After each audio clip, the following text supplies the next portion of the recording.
Ézéchiel, chapitre 22. La parole de l'Éternel me fut adressée en ces mots. Et toi, fils de l'homme, jugeras-tu la ville sanguinaire? Fais-lui connaître à toutes ses abominations. Tu diras, ainsi parle le Seigneur, l'Éternel, ville qui répand le sang au milieu de toi, pour que ton jour arrive, et qui te fait des idoles pour te souiller. Tu es coupable à cause du sang que tu as répandu, et tu t'es souillé par les idoles que tu as faites. Tu as ainsi avancé tes jours, et tu es parvenu au terme de tes années. C'est pourquoi je te rends un objet d'opprobre pour les nations et de moquerie pour tous les pays. Ceux qui sont près et ceux qui sont au loin se moqueront de toi, qui es souillé de réputation et pleine de troubles.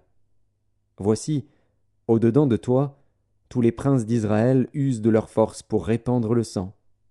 Au-dedans de toi, l'on méprise père et mère, on maltraite l'étranger, on opprime l'orphelin et la veuve. Tu dédaignes mes sanctuaires, tu profanes mes sabbats. Il y a chez toi des calomniateurs pour répandre le sang. Chez toi, l'on mange sur les montagnes, on commet le crime dans ton sein. Au milieu de toi, on découvre la nudité du père. Au milieu de toi, on fait violence à la femme pendant son impureté. Au milieu de toi, chacun se livre à des abominations avec la femme de son prochain, chacun se souille par l'inceste avec sa belle-fille, chacun déshonore sa sœur, fille de son père. Chez toi, l'on reçoit des présents pour répandre le sang. Tu exiges un intérêt et une usure, tu dépouilles ton prochain par la violence, et moi, tu m'oublies, dit le Seigneur, l'Éternel. Voici, je frappe des mains à cause de la cupidité que tu as eue, et du sang qui a été répandu au milieu de toi. Ton cœur sera-t-il ferme? Tes mains auront-elles de la force dans les jours où j'agirai contre toi? Moi, l'Éternel, j'ai parlé, et j'agirai. Je te disperserai parmi les nations, je te répandrai en divers pays, et je ferai disparaître ton impureté du milieu de toi. Tu seras souillé par toi-même aux yeux des nations, et tu sauras que je suis l'Éternel. La parole de l'Éternel me fut adressée en ces mots.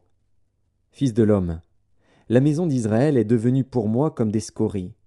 Ils sont tous de l'airain, de l'étain, du fer, du plomb, dans le creuset. Ce sont des scories d'argent. C'est pourquoi ainsi parle le Seigneur, l'Éternel. Parce que vous êtes tous devenus comme des scories, voici, je vous rassemblerai au milieu de Jérusalem.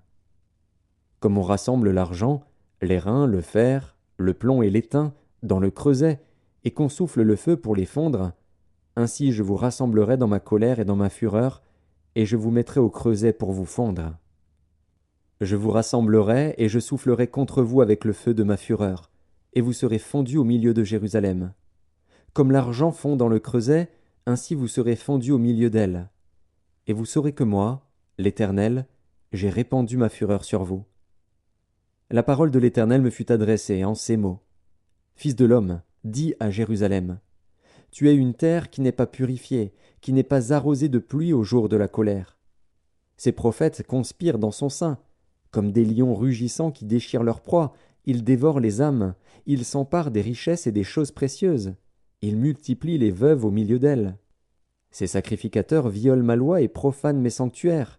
Ils ne distinguent pas ce qui est saint de ce qui est profane, ils ne font pas connaître la différence entre ce qui est impur et ce qui est pur. Ils détournent les yeux de mes sabbats, et je suis profané au milieu d'eux. Ces chefs sont dans son sein comme des loups qui déchirent leur proie. Ils répandent le sang, perdent les âmes pour assouvir leur cupidité. Et ces prophètes ont pour eux des enduits de plâtre, de vaines visions, des oracles menteurs. Ils disent « Ainsi parle le Seigneur, l'Éternel ». Et l'Éternel ne leur a point parlé. Le peuple du pays se livre à la violence, commet des rapines, opprime le malheureux et l'indigent, foule l'étranger contre toute justice. Je cherche parmi eux un homme qui élève un mur, qui se tienne à la brèche devant moi en faveur du pays, afin que je ne le détruise pas. Mais je n'en trouve point. Je répandrai sur eux ma fureur, je les consumerai par le feu de ma colère, je ferai retomber leurs œuvres sur leur tête, dit le Seigneur, l'Éternel.